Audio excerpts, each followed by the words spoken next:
Assalamualaikum warahmatullahi wabarakatuh. Masih di video kelas perancangan interaksi. Kita lanjutkan materinya.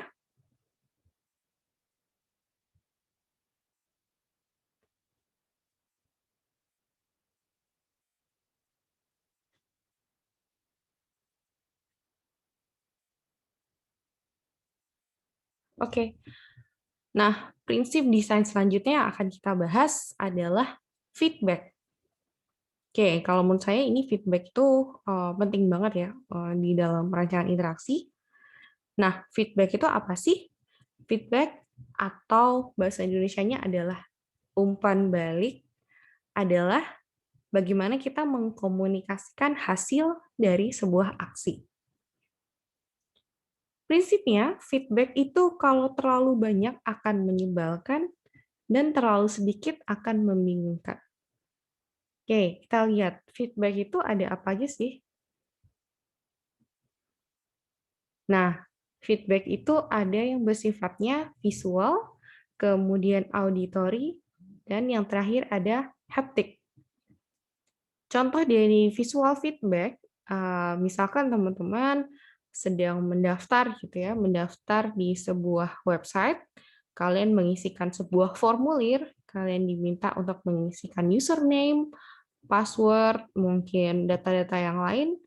Kemudian kalau kalian sudah selesai dan mungkin prosesnya berhasil, kalian akan diberitahu, oh sukses gitu ya, formulirnya sudah berhasil di submit seperti itu. Oke, jadi kalian memiliki feedback apakah proses ya atau aksi yang kalian lakukan itu berhasil atau tidak. Kemudian contoh yang selanjutnya ada auditory feedback, yaitu feedback yang menggunakan suara ya atau audio. Sebagai contoh, misalkan teman-teman naik KRL nih, kan sekarang tinggal tapping ya atau MRT deh gitu. Nah, ketika kalian ngetap kartu ke atas mesin, kalau misalkan berhasil, mungkin akan ada suara gitu ya, ada suara yang muncul sehingga kita tahu oh kita boleh masuk. Sementara kalau misalkan kita nggak bisa masuk, mungkin saldo kita habis, atau bagaimana, suaranya mungkin akan berbeda dengan suara ketika sudah berhasil. Nah, mungkin di mesin ini juga selain auditory feedback, ternyata ada visual feedback juga. Ini ada garis warna hijau gitu ya. Nah, kita bisa menggabungkan juga lebih dari satu feedback sekaligus. Dan ini sangat diperlukan dan sangat penting buat user agar mereka tahu aksi yang barusan mereka lakukan itu berhasil atau enggak. Kalau enggak, nanti mereka merasa di PHP gitu ya. Kayak, ini udah atau belum ya? Ini berhasil atau enggak ya? Nah, itu akan sangat membingungkan bagi user ketika tidak ada feedback. Nah, tetapi jangan lupa ya, terlalu banyak feedback akan menyebalkan, sementara terlalu sedikit feedback akan membingungkan. Seperti itu. Nah, di sini juga ada feedback. Sebagai contoh yang sebelah kiri, ketika kita naik lift, nah teman-teman mungkin memencet lantai yang mau kalian tuju, dan kemudian ketika buttonnya dipencet, dia akan menyala. Ya, artinya, oh, si sistemnya itu sudah mengerti bahwa kita itu ingin pergi ke lantai tersebut. Ya, sistemnya sudah menerima gitu, dan kita juga jadi tahu bahwa apa namanya aksi yang kita lakukan itu sudah berhasil. Nah, bayangin kalau misalkan feedbacknya nggak ada gitu, padahal berhasil. Itu bakalan sangat membingungkan. Kita bakalan mikir, ini sistemnya tahu enggak ya gitu ya. Bisa jadi kita malah terlalu akan mengulangi aksi kita gitu ya. Aksi kita barusan. Ini dipencet-pencet lagi misalkan seperti itu. Kemudian yang gambar di tengah ini adalah feedback untuk ketika kita memindahkan gigi ya. Ada gigi 1, 2, 3, dan seterusnya. Nah, ini akan berubah sesuai dengan kita lagi di persneling yang mana atau gigi yang mana. Ya, ini di mobil kayaknya. Nah, saya kurang tahu. tipe mobil seperti apa gitu ya, karena ini angka-angkanya sedikit berbeda. Mungkin teman-teman yang tahu otomotif mungkin lebih paham. Kemudian ada juga seperti di kalkulator atau di layar screen biasa ketika kalian menulis di Word atau sama dengan di kalkulator ini, ketika kalian memasukkan angka atau mungkin huruf gitu ya, kalian ngetik di keyboard atau kalian ngetik di atas kalkulator. Nah, itu muncul angkanya, itu juga termasuk feedback. Kita tahu, oh, dia itu udah bisa ngerti apa yang kita inputkan, apa aksi yang kita lakukan. Gitu. Jadi, sesimpel kita ngetik kemudian muncul di layar, itu juga termasuk feedback. Gitu ya. Nah, selanjutnya, prinsip desain yang disebut dengan discoverability. Nah, discoverability ini adalah bagaimana kita mengetahui aksi yang memungkinkan dapat diketahui, ya. Jadi kita itu bisa ngapain aja sih itu terpampang dengan jelas. Atau kita bisa melihat state atau status dari sebuah perangkat, gitu ya. State-nya itu sekarang lagi seperti apa. Nah, maksudnya gimana? Nah, ini contohnya kita punya dashboard mobil. Kita bisa lihat state dari mobil tersebut, ternyata bensinnya sudah tinggal berapa ini? 1/4. Ya. Nah, itu state dari mobil tersebut. Kemudian panasnya ya tidak terlalu panas lah, ini hampir hampir normal seperti itu.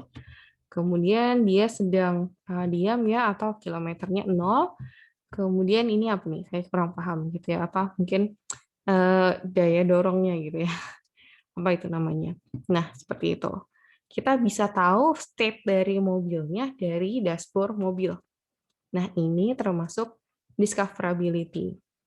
Nah, ini kalau misalkan kalian punya produk digital, misalkan kalian punya e-commerce, misalkan kalian beli, kemudian dia statusnya itu sudah terkirim atau sedang dikemas. Nah, itu juga termasuk state atau status gitu ya. Dan ini adalah discoverability. Kalian tahu statusnya itu, status dari sistem itu gimana. Nah, masalah akan muncul ketika kita nggak bisa melihat bagaimana cara menggunakan perangkat, ya. Jadi discoverability ini nggak hanya kita mengetahui status dari sistem, tapi kita ketika melihat sistem itu kita tahu apa yang harus dilakukan ke sistem. Ya, misalkan kalian tadi nah ini contohnya ini sebenarnya diaktifasi dengan gesture gitu ya atau gestur ya. Jadi bukan dipencet, misalkan kalian taruh ini itu di sebuah pintu gitu ya, pintu yang mungkin bisa sliding sendiri. Nah, mungkin orang dari jauh akan mengira bahwa saya harus mencet ini, padahal ini hanya pakai gestur aja, dilambaikan saja gitu. Nah, ini sebuah contoh yang cukup buruk gitu ya. Pada keran otomatis akan mungkin kadang-kadang ambigu gitu. Tidak jelas bagaimana mengoperasikannya. Apakah disentuh, apakah dilambaikan, atau dipencet gitu ya. User itu akhirnya harus menebak-nebak ya di bagian mana tangan itu harus menyentuh gitu. Ketika nggak ada discoverability yang jelas gitu ya. Jadi kalau teknologi yang mendeteksi gerak atau gestur gitu ya itu agak cukup sulit gitu ya untuk memberitahukan ke user bagaimana cara pengoperasiannya gitu. Sementara kalau yang di tombol dipencet itu jauh lebih mudah. Oke. Prinsip yang terakhir disebut dengan constraint.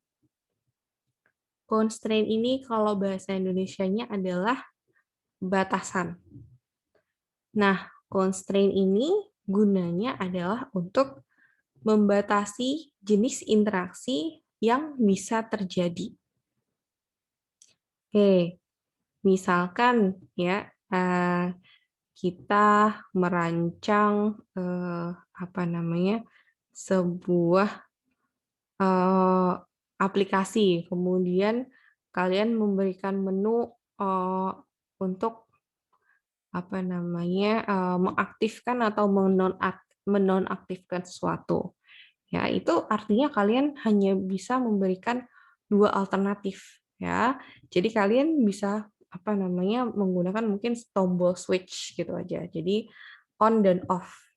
Sementara kalau opsinya mungkin lebih dari satu, itu kalian bisa pakai radio button atau mungkin pakai apa ya checklist atau checkbox gitu ya kalau menunya lebih dari satu. Nah, constraint ini sendiri ada dua tipe. Yang pertama physical constraint, yang kedua ada psychological constraint. Nah, yang pertama physical constraint itu kita membatasi aksi yang bisa terjadi dengan bentuk fisik sesuatu. Ya, sebagai contoh kalian punya apa yang gampang nih? Ini pemutar mungkin ini kayaknya kalau ini kipas angin. Kemudian ini adalah untuk ngeset AC gitu ya, panas AC. Nah, ini kita tahu bahwa aksi yang kita lakukan adalah memutar si apa namanya tuas ini gitu. Oke, kita nggak bisa menekan, kita nggak bisa menarik gitu ya, karena bentuk fisiknya memang mengarahkan kita untuk mutar. Dia bentuknya bulat, apa namanya, bundar seperti itu. Bentuknya lingkaran, sorry. Nah, jadi kita tahu kalau ini ada aksinya itu adalah memutar. Oke. Kemudian kita bisa memberikan batasan fisik, misalkan colokan nih, colokan USB-C atau colokan Lightning atau colokan USB yang biasa itu hanya berfungsi dengan kabel yang sesuai gitu. Nah, karena kita membatasi gitu ya dengan bentuk fisiknya seperti itu. Nah, itu contoh-contoh di physical constraint. Sementara kalau psychological constraint ini sebenarnya di bentuk fisiknya itu nggak ada batasan. Tetapi kita memberitahukan, oh ini batasan yang harus dilakukan. Misalkan kalian memberikan tanda pada toilet gitu ya, toilet untuk wanita dengan toilet untuk pria. Sebenarnya bisa-bisa aja ya, seorang wanita masuk ke toilet pria atau sebaliknya gitu. Tapi kita sudah memberitahunya dengan stiker gitu. Ya, jadi kita memberikan batasannya hanya dalam bentuk apa namanya psychological constraint gitu ya. Jadi kita hanya memahami oh sebenarnya ini dibatasi untuk perempuan, oh ini dibatasi oleh laki-laki gitu. Untuk laki-laki. Terus kalau misalkan lampu merah gitu ya, oh, itu artinya berhenti. Walaupun sebenarnya kita bisa robos-robos aja gitu ya. Gitu. Nah, itu contoh-contoh dari psychological constraint. Nah, kenapa sih kita pakai constraint? Constraint itu dibuat untuk mengurangi kesalahan. Kita diberikan lampu merah agar tidak menjalankan kendaraan ketika ada kendaraan dari arah lain. Sehingga kita nggak tertabrak. Seperti itu ya, kita dibatasi sehingga tidak menimbulkan kecelakaan. Ya, jadi mengurangi kemungkinan kesalahan. Selain itu, constraint juga dapat membantu untuk memberikan fokus terhadap pengguna, sehingga pengguna hanya memperhatikan tugas yang mereka butuhkan saja. Nah, sebagai contoh, ini yang sebelah kanan ya, untuk membantu fokus, gitu ya.